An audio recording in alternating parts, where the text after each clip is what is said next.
Assalamualaikum teman-teman, seperti biasa sebelum mulai Mimin mendoakan semoga teman-teman semua selalu dalam keadaan sehat walafiat.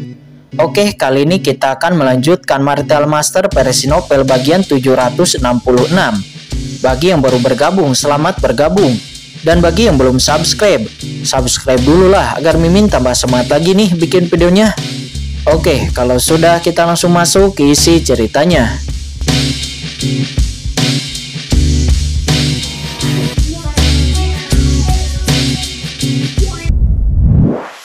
Bungkuk untuk memberi hormat. Ya, baik Chen Shao.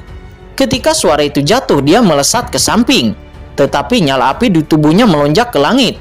Jelas siap untuk pergi. Begitu Qin Chen dikalahkan, dia akan mengambil tembakan yang kuat. Di sisi lain, melihat pemandangan ini, semua murid yang ada di sana mengubah ekspresi mereka. Bocah ini, siapa dia? Bahkan kakak senior Chimei memperlakukannya dengan sangat hormat. Semua orang pada awalnya berpikir bahwa Qin Chen adalah bawahan dari senior Chimei.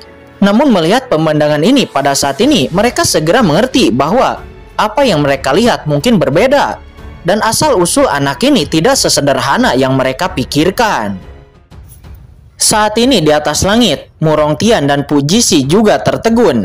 Tetapi mereka berdua tidak menahan sedikit pun dan melancarkan serangannya ke arah Qin Chen. Di saat yang sama, putra suci Mu Rongtian mendesak harta Ji Xiaodao. Seketika api ungu keluar dari harta itu dan bergulir ke arah Qin Chen. Menghadapi api yang tak terbatas, tubuh Qin Chen bergetar dan dia tiba-tiba bangkit. Di belakangnya ada gelombang api dan aura sumber api yang tak terbatas melonjak dari tubuhnya, meledak, dan seluruh sosoknya tampak seperti menjadi dewa api. Semua jenis aura api terbang bersama. Ini adalah aura api iblis King Lian, api es Yokong Bingyan, dan api dari Jin Yan. Tiga nyala api yang menakjubkan muncul di tubuh Qin Chen, terus-menerus mengelilinginya, naik bersama dan seketika merobek aura api ungu. Boom, raungan bergema dan Mu Rongtian langsung dipukul mundur. Apa? Melihat itu semua orang berteriak dengan panik dan tidak bisa mempercayai mata mereka. Di bawah satu pukulan, putra suci Mu Rongtian benar-benar kembali, jelas pada posisi yang kurang menguntungkan. Apakah ini modal kebanggaanmu? Terlalu lemah, putra suci macam apa? Kata Qin Chen. Dia meraung dan kemudian meninju lagi. Tiba-tiba aura pembunuhan yang tak berujung melonjak. Itu adalah tinju pembunuh, tetapi setelah mengalami bimbingan dari master perang abadi, tinju pembunuh Qin Chen tampaknya menembus keabadian. Blokir untukku. Ekspresi Mu Rongtian berubah dan dia buru-buru mendesak harta Ji Xiaodao. Namun di bawah serangan Qin Chen, harta Ji Xiaodao itu tidak bisa menahan, seolah-olah itu tidak berguna. Di saat yang sama, aura kuno kehancuran yang tak berujung keluar dari Qin Chen, dan itu tiba-tiba menekan tubuh Mu Rongtian. Kedebuk, lutut Mu Rongtian langsung jatuh ke tanah, dia membungkuk. Dia tidak bisa menahan lagi dan dia tiba-tiba berlutut di depan Qin Chen. Mu Rongtian yang bangkit dengan kuat di antara orang-orang suci di divisi seni bela diri, saat ini tak terkalahkan, saat ini itu berlutut di depan Qin Chen. Sesaat berikutnya, suara yang mengejutkan terdengar. Berlutut. Berlutut. Putra suci Mu Rongtian benar-benar berlutut.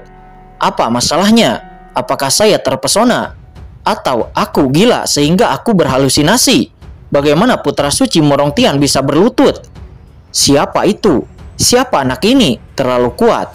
Kekuatan yang tak tertandingi. Kapan divisi seni bela diri kita memunculkan jenius seperti itu? Putra suci Mu Rongtian adalah sosok yang sombong sehingga dia benar-benar berlutut. Dia selalu membual bahwa dia adalah penguasa dunia. Di masa depan dia akan menjadi penguasa para dewa. Namun sekarang dia berlutut oleh orang lain dan bahkan berada di depan begitu banyak orang. Dengan ini di masa depan dia tidak akan memiliki wajah lagi di divisi seni bela diri. Banyak raungan terdengar dan semua orang hanya menonton Mu Rongtian yang sedang berlutut. Kurang ajar, aku adalah penguasa tertinggi, bagaimana aku bisa berlutut? Dasar binatang buas.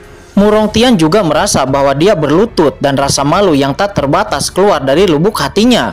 Wajahnya berubah menjadi sangat jelek dan dia kemudian langsung mendesak harta Ji Xiaodao dengan ekstrim. Bisa dikatakan bahwa ini adalah serangan putus asanya. Tidak, putra suci Morongtian mati-matian mencoba yang terbaik. Jika dia menggunakan trik ini, Gunung 9 Matahari mungkin akan runtuh. Mundur, semua orang cepat mundur. Jangan terbungkus dunia api ungu ini. Banyak murid nampak berkata dan menunjukkan ketakutan lalu mundur dengan panik. Teknik terlarang jiwa surgawi, hancurkan untukku, kata Qinchen. Segera kekuatan jiwa yang menakutkan melanda dan langsung membombardir harta Ji Xiaodao. Apa? Morongtian menjerit, darah mengalir keluar dari mulutnya. Dan seluruh sosoknya berubah menjadi hantu. Itu sangat menyedihkan. Serangan jiwa Qinchen langsung mengguncang hubungannya dengan harta Ji Xiaodao. Seni penyembuh langit, murnikan. Setelah itu Qinchen langsung mendesak teknik perbaikan langit, membentur. Berbagai batasan dari harta Ji Xiaodao itu langsung dihancurkan lapis demi lapis. Seketika harta Ji Xiaodao itu berubah menjadi lebih kecil dan akhirnya berubah menjadi istana surgawi ungu seukuran telapak tangan. Jatuh ke tangan Qinchen, berputar-putar di tangan Qinchen, mekar dengan cahaya ungu yang nampak sangat imut. Tidak, bagaimana ini bisa terjadi? Mengapa pemusnahan api unguku tidak berpengaruh padamu? Dan bahkan kamu mengambil harta Ji Xiaodao milikku. Ini adalah harta suci milikku. Kamu, bagaimana kamu dapat mengambilnya? Kata Morongtian. Dia berkata sambil mengalir darah di sudut mulutnya. Nampak wajahnya setengah gila. Serangan pembunuh yang putus asanya dikalahkan dengan cara ini. Dan bahkan dia kehilangan kontak dengan harta suci miliknya. Ini adalah sesuatu yang belum pernah terjadi sebelumnya. Tidak ada yang mustahil. Berlutut saja di sini, mengakui kesalahanmu dan merenung. Jangan khawatir, pemuda ini tidak akan membunuhmu. Tetapi kapan kamu akan benar-benar memahami kesalahanmu? Jika kamu bertobat, saya mungkin akan memberi Anda kesempatan untuk bertahan hidup. Kata Qinchen, dia menekannya dengan satu tangan. Dan aura kuno yang tak berujung membentuk serangkaian pengekangan dan dia menekan Morongtian untuk terus berlutut di tanah. Saat ini putra suci yang bermartabat seperti anjing mati, kontras antara depan dan belakang membuat orang menjadi gila. Ya Tuhan, pemusnahan api ungu putra suci Morongtian benar-benar dihancurkan. Seberapa kuat orang ini? Pernahkah kamu mendengar dia, Morongtian, berlutut di sini dan mengakui kesalahannya? Saya khawatir dia akan memilih bunuh diri daripada menanggung malu seperti itu. Ketika banyak orang melihat metode keras Qinchen, mereka mundur karena takut Qinchen akan melihat mereka dan menanggung penghinaan seperti itu. Saat ini di kedalaman divisi seni bela diri, ada juga banyak pemikiran ilahi yang sedang berkomunikasi, seolah-olah mereka sedang mendiskusikan sesuatu. Apakah kamu sudah mencari tahu informasi tentang anak ini? Ya, saya sudah menemukan bahwa anak ini bernama Qinchen, putra suci yang baru dipromosikan di divisi pemurnian, dan dia juga berasal dari Yunzhou bersama Ao Qingling dan yang lainnya. Menurut data dari penilaian awal, Qinchen memiliki kekuatan yang disebut Papillon Candi. Ao Qingling, Qin Tinting, dan Li Wanshui semuanya berada di bawah Papillon Candi miliknya, dan Morongtian ingin secara paksa merampok ketiga wanita itu, yang membuat Qinchen sangat marah. Apa dia adalah Qinchen? Menara suci kuno, Yunzhou, jenius yang memasuki lantai 9. Bukankah dia dan Ao Qingling bergabung dengan Tian Zhuo secara berkelompok? Bagaimana dia bisa menjadi putra suci dari divisi pemurnian? Ya, saya juga sangat terkejut. Dan aku sudah menyelidikinya. Putra ini melanggar aturan pelaporan divisi pemurnian karena dia menangani urusan pribadinya terlebih dahulu. Begitu dia datang ke divisi pemurnian, dia langsung bertukar pukulan dengan dua jenius teratas divisi pemurnian, yaitu Nantianye dan Peng Liuyun. Namun Qinchen begitu kuat sehingga dia langsung menekan mereka berdua, menyebabkan Nantianye dan Peng Liuyun berlutut di alun-alun di divisi pemurnian. Setelah itu Penatua Kementerian menyukainya dan langsung dipromosikan menjadi putra suci. Lalu kemudian ditunjuk sebagai murid utama dari banyaknya murid baru kali ini. Apakah kamu yakin? Murid utama? Satu suara bergetar terdengar. Ya, itu murid utama. Itu bukan masalah besar. Saya juga mendapat informasi baru. Sebelumnya, anak ini berada di area solusi divisi pemurnian dan menjawab banyak pertanyaan yang menimbulkan sensasi di divisi pemurnian. Banyak master pemurnian sekarang mencarinya. Namun siapa yang tahu dia saat ini datang ke divisi seni bela diri kita. Mendesis, suara menghirup udara dingin datang dan pergi satu demi satu, yang menunjukkan getaran di hati para penatua divisi seni bela diri ini. Sekarang apa yang harus kita lakukan? Jika kita bergerak, saya khawatir itu akan menyebabkan ketidakpuasan para sesepuh dari divisi pemurnian.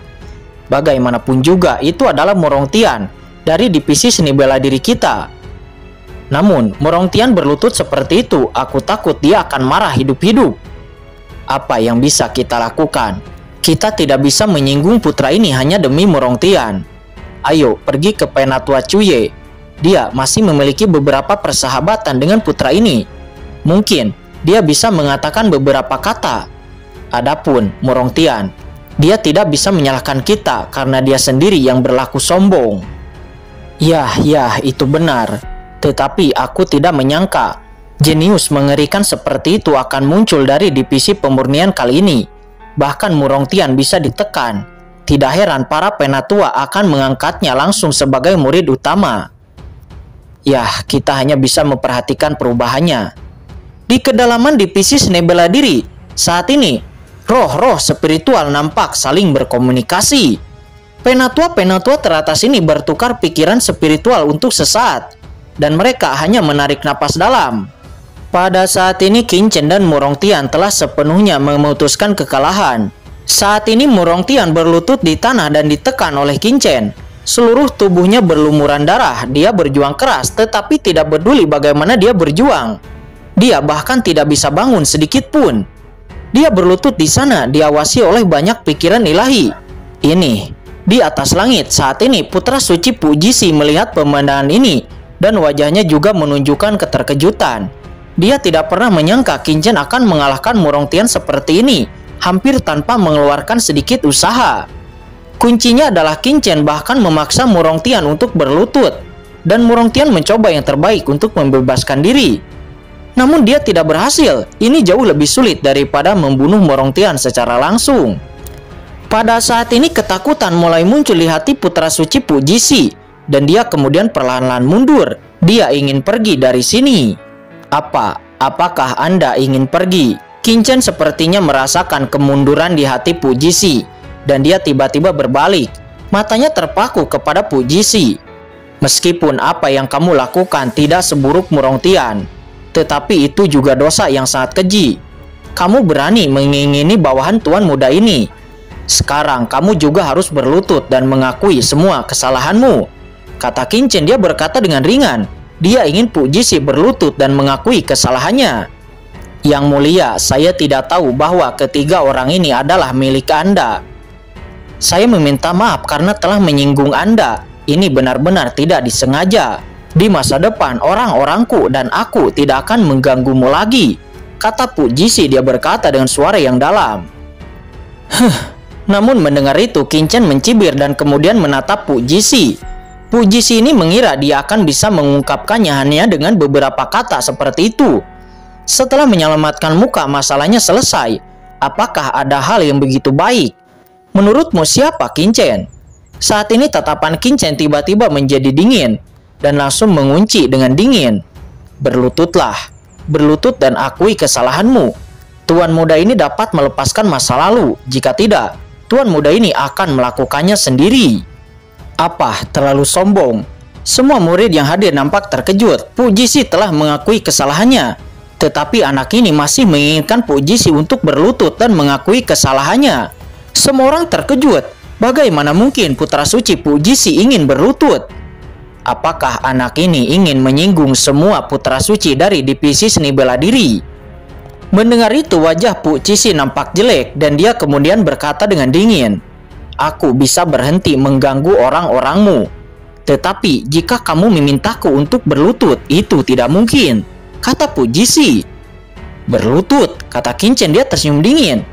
Kata Qingchen, dia berkata dengan dingin. Dia melangkah keluar dan tangan guntur yang besar tiba-tiba berbicara.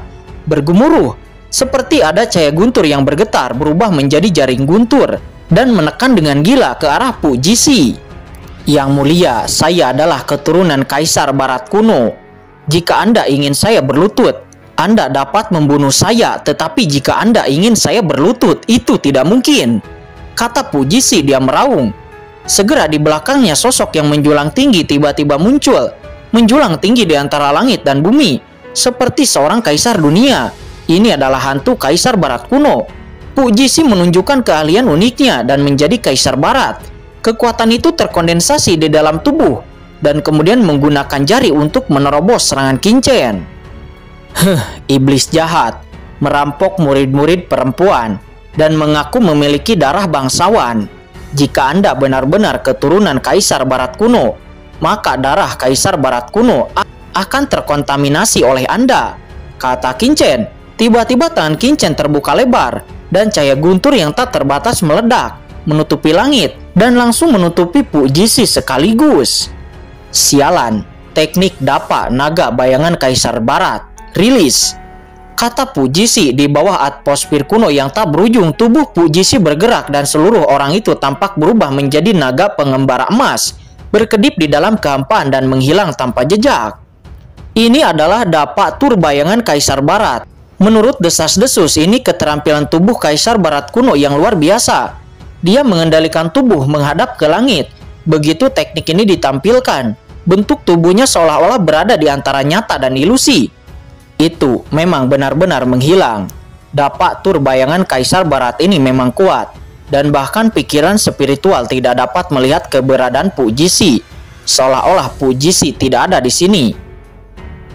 Fujisi ini memang pantas menjadi putra suci veteran. Dengan sarana serba bisa, dalam hal ini dia sebenarnya bisa melarikan diri. Melihat itu banyak murid terkejut dan tidak bisa dijelaskan, dan mereka berdiskusi satu sama lain. "Apa? Kosongkan makna mendalam," kata Kincen. Dia kemudian melambaikan tangannya yang besar ke bawah dan menemukan bahwa tidak ada apa-apa. Dan dia tiba-tiba mencibir. "Ingin lari? Apakah kamu bisa lari?" Mata Kincen dingin, hembusan ruang menembus tubuhnya. Dan seketika tubuh suci ruang dirilis. Dan kemudian dia membuat mudra dengan tangannya dan melambai dengan penuh semangat ke cakrawala yang jauh. Dan dia melihat napas yang tak terlihat. Fluktuasi spasial seperti riak langsung tersapu. Dalam kehampaan tak berujung, riak tiba-tiba muncul.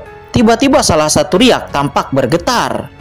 "Ketemu, mati untukku," kata Kincen. Dia segera mengubah telapak tangannya menjadi pedang. Dan seketika menebas. Dia menebas ke arah kekosongan. Dan kemudian dia mendengus. Sebuah lorong seperti badai antariksa muncul. Di tempat riak itu, sebuah lubang hitam tiba-tiba muncul di kehampaan. Niat pedang aura penghancur menembus langsung di sepanjang lubang hitam kosong itu. Apa? Di kehampaan yang jauh, jeritan terdengar. Saat berikutnya, sesosok jatuh dari lubang hitam itu. Itu adalah Fujisi. Dia terluka oleh Kincen dan terhempas ke udara. Kembali, Kincen mengubah telapak tangannya menjadi cakar dan langsung meraih Fujisi di tangannya. "Berlutut," kata Kincen. Setelah suaranya jatuh, kekuatan yang kuat menekan Fujisi, menyebabkan Fujisi tiba-tiba berlutut di depan Kincen. Putra suci veteran Fujisi baru saja berlutut di tanah seperti ini. Wajahnya memerah dengan darah menetes. Tidak, Fujisi meraung dengan panik, mencoba melepaskan diri dari belenggu Kincen. Tetapi itu sia-sia. Di bawah kekuatan kuno Kincen, dia tidak bisa bergerak. Seperti Murong Tian, dia berlutut di tanah dan menjadi bahan tertawaan semua orang.